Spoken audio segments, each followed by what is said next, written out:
Vaikystėje svajojai kuo būti? Daug ko labai. Nuo, nežinau, pačios įvairiausios buvo profesijos.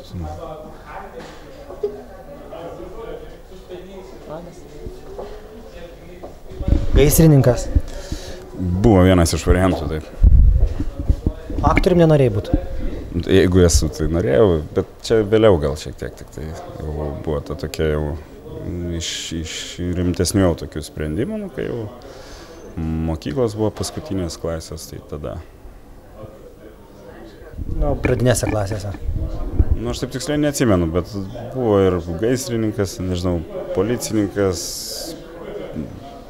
kosmonautas, daug, aš šachmatininkas, veterinaras turėjau būti. O jeigu ne aktorium, kuo būtum tapęs? Žurnalistum. Kolega.